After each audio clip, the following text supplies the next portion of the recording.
ዛሬ በንፋስ ስልክ ላፍቶ ክፍለ ከተማ የመጨረሻው የመዝጊያ የኢሬቻ ፌስቲቫል እየተካሄደ ይገኛል። እንግዲህ የዘንድሮ ኢሬቻ በዓል ኢሬቻ ለሀገራዊ ማንሰራራት በሚል መሪ ቃል በተለያዩ ሁነቶች ሲከበር ቆይቷል። በዚህ ፌስቲቫል ላይ የተለያዩ ሁነቶች እየተካሄዱ ይገኛሉ። ታዳሚዎች በተለያዩ የባህል አልባሳት አምረው ደምቀው በዓሉን እያከበሩ ይገኛሉ። በዚህ በዓል ላይ እንግዲህ ከባህላዊ አልባሳት ጨምሮ የተለያዩ የኦሮሞን ባህል የሚገልጹ ምግቦችን እያየን እንገኛለን። እንግዲህ በአማረና በደመቀ መልኩ ይከበር ይገኛል። ኢሬቻ በዓል የእርቅ ከክረምት ወደ በጋ የመሸጋገር በዓል የእንኳን አደረሳችሁ ክረምቱ አልፎ ወደ አዲሱ ዓመት ተሸጋግረናል የሚለው መልእክት ከማስተላለፍ ባለፈ ባህላዊ መስተጋብሩ ኢኮኖሚያዊ እንዲሁም የተለያዩ ነገሮችን በማበርከት አንጻር በዓሉ የተለያየ አንድምታ አለው። ከኢኮኖሚ ከማነቃቃት አንጻር ሰዎች የእርስ በእርስ ግንኙነታቸው የኦሮሞ ተወላጅ ብቻ ሳይሆን ከሌሎች አካባቢዎች የመጡ በዓሉን የሚያከብሩ ተሳታፊዎች በአንድነትና በፍቅር የሚያከብሩት በዓል ነው። በዓሉ እንግዲህ ቀጣይ በተለያዩ ጭፈራዎች፣ ባህላዊ አልባሳት አምሮና ደምቆ ይከበራል። እንግዲህ እኛም ከወዲሁ እንኳን ለኢሬቻ በዓል በሰላም አደረሳችሁ ማለት እንፈልጋለን። መልካም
ስሜ ኤልያስ አካሉ እባላለሁ።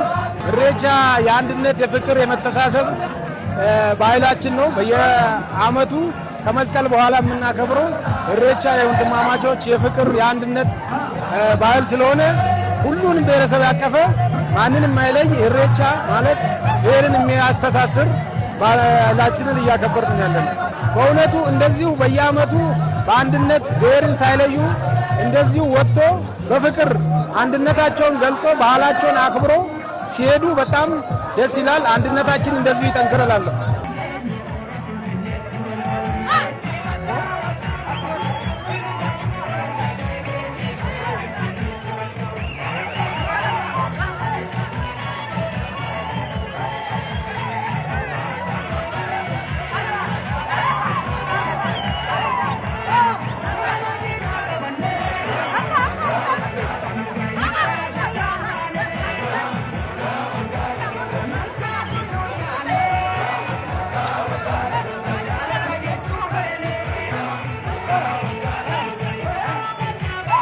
ስሜ ሳብር ዛክር ይባላለሁ። የመጣሁበት ወረዳ ጀሞ ወረዳ 13 ነው የመጣሁት። ኢሬቻ ማለት የአንድነትና የአብሮነት ለመጠናከር ማለት ነው። ከክረምት ወደ በጋ ብርሃን ተሻግረን ፈጣሪ እየተመዘገንን የሆረ ፊንፊኔ መልካ ኢሬቻ እየሄደ የምናከብርበት ይሆናል። ስለዚህ በእኔ በኩል ከፍተኛ ደስታ ይፈጥርብኛል ብዬ አስባለሁ።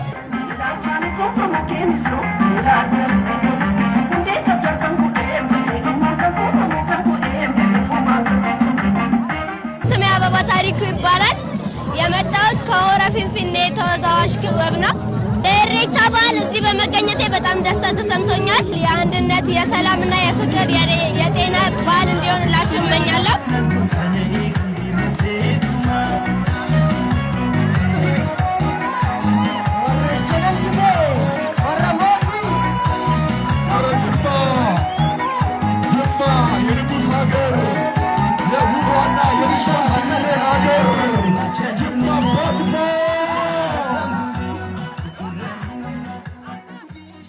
ያለው ጠቀሜታ አንድነትን፣ አብሮነትን፣ ወንድማማችነትንና እህታማችነትን የሚያጠናክር እንደ ሀገርም እንደ ኦሮሞ ባህልም ሰፊው ማህበረሰብ አብሮ የሚያከብር ኦሮሞ ብቻ አይደለም እዚህ ያለው ሁሉም ብሔር ብሔረሰቡ አለ ማለት ነው። ስለዚህ አብሮነታችን የምናሳይ እንደ ኢትዮጵያ ከውጭም ከውስጥም ተሰብስቦ የሚያከብሩት ባህል በኦሮሞ ዘንድ ደግሞ ትልቅ ባህልና እሬሳ ነው የሚሉት ትላልቅ አባቶች መመሪያ ደንብ ያለው ብዙ እዛ ውስጥ የሚመረቁ የሚቀመጡ ህጋቶች አሉ። የሚመረቁ ህዝብ አለ። አባቶችና አባገዳዎች ቀርቦ የሚከፍቱ የሚዘጉ የሚመርቁ ባህል ወንድማማችነትና እህታማችነት አብሮነትን በአንድ የሚቻል የሚያምር ውብነትን የሚያሳይ ነው።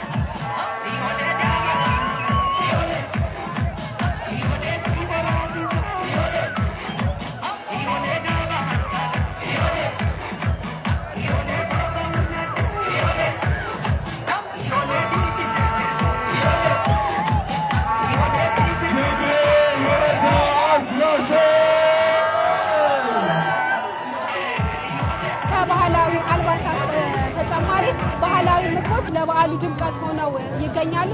ይሄ በዓል እንግዲህ ባህልን ከማስተዋወቅ አንጻር መስተጋብርን ከመፍጠር አንጻር ልዩ ፋይዳ እንዳለው ይታወቃል።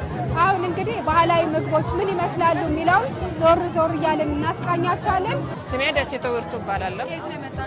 ከንፋስ ስልክ ላፍቶ ክፍለ ከተማ ወረዳ 10። የምን ባህላዊ ምግብ ናቸው? ይሄ የጅማ አባጅፋር ባህል ነው። ይሄ ምግብ ጩቤ ይባላል። ከቀይ ጤፍ ይሰራል፣ ከነጭ ጤፍ ይሰራል፣ ከበቆሎ እንጀራም ይሰራል። እኛ ዛሬ ያቀረብነው ከቀይ ጤፍና ከነጭ ጤፍ ነው። ቆጭቆጫ የምንለው አረንጓዴ ቆጭቆጫ ይቀባበታል፣ ቅቤ ይደረግበታል፣ እንደዚህ ተሸብልሎ ይቆረጣል ማለት ነው።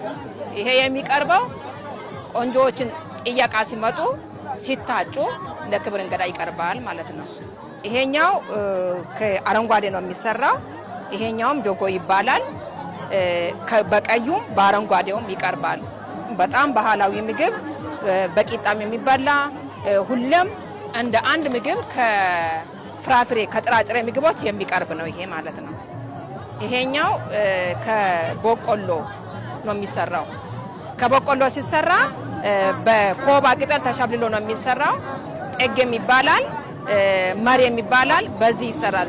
ከእሸት በቆሎም ይሰራል፣ ከደረቅ በቆሎም ይሰራል። ይሄም ለክብር እንግዳ የሚቀርብ ባህላዊ ምግባችን ነው። ይሄኛው አንጮቴ ነው የሚባለው። አንጮቴ በጣም ተወዳጅ፣ በጣም ተፈላጊ፣ ለወለዱት እናቶች የሚቀርብ ለክብር እንግዳ የሚቀርብ በቅቤ ነው። ይሄ ተፈጭቶ በቅቤ ይቀርባል። ይሄኛው ደግሞ እንዳለ ጥሬው እንደዚህ ሆኖ ይቀርባል። እንደዚህ በዚህኛው ይበላል። መብያው ይሄ ነው። ይሄ ቅቤ ያለው። ይሄኛው ደግሞ አንጮቴ በጥሬው የሚበላ ነው። ይሄኛው ተደቁሶ ወፍጮ ነው የሚደቆሰው።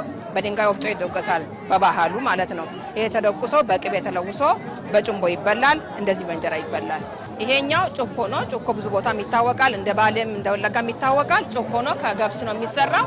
በጣም አስፈላጊ የሚጠግን ለስንቅ የሚሆን ተፈላጊ ምግብ ነው ማለት ነው። ይሄኛው ጨጨብሳ ነው። ጨጨብሳ ከቀይ ጤፍ ነው የሚሰራው። ከቀይ ጤፍ ሲሰራ ይሄ ጨጨብሳ ለተሰበረ ሰው ይጠግናል። ለአባወራ ይቀርባል፣ ለሙሽራ ይቀርባል፣ ለክብር እንግዳ ይቀርባል። በጣም ተፈላጊና በኦሮሞ ባህል ላይ የማይቀር ምርጥ ምግብ ነው ማለት ነው። ይሄ ገንፎ ነው። ገንፎ ከበቆሎ ገንፎ ነው የሚሰራ። ባሌ ላይ ከገብስ ገንፎ ይሰራል። በጅማ አካባቢ ግን ከበቆሎ ዱቄት ነው የሚሰራ። ይሄም በቅቤ ነው የሚቀርበው።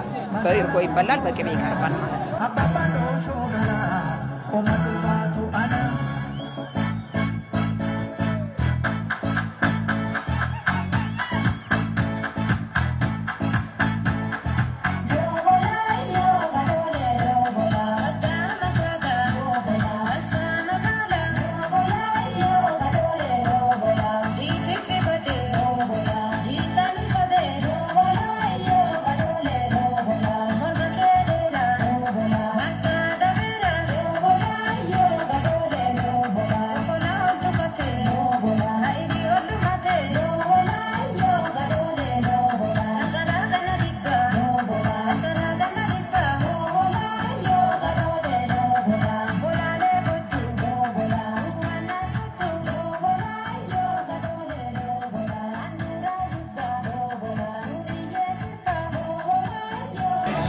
ሄራም መገርሳ እባላለሁ።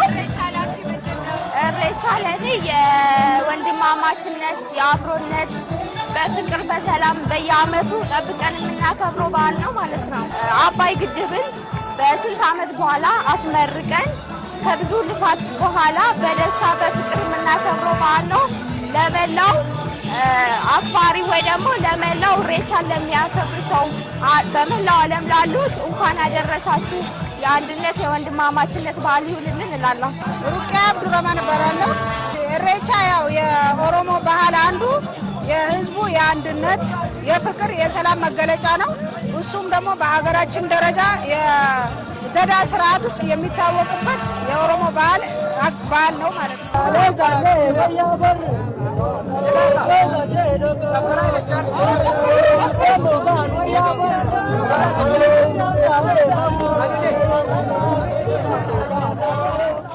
ስሜ ብርቱካን ፈይሳ እባላለሁ። ከወረዳ 2 ከንፋስ ስልክ ላፍቶ ክፍለ ከተማ ከወረዳ 2 ባህላችንን ሁሉም ብሔር ብሔረሰቦች በጋራ አድርገን ኢሬቻን እንድናከብር ከዘመን ዘመን ያሸጋገረን እንኳን ለአዲስ ዓመት አደረሰን ብለን የምናከብርበትና የህዳሴው ግድብ ተመርቆ በተጨረሰበት ቀን በመሆኑ በጣም ደስ ይለናል።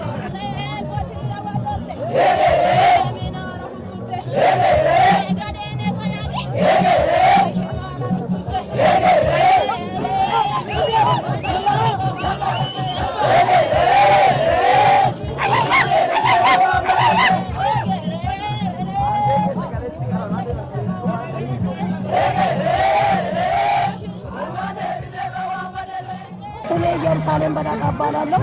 እህት ወንድም ሳንለያይ እናት አባት ሳይለያይ ኢሬቻን እዚህ ጋር ተሰብስበን በማክበራችን ትልቅ ደስታ ይሰማናል።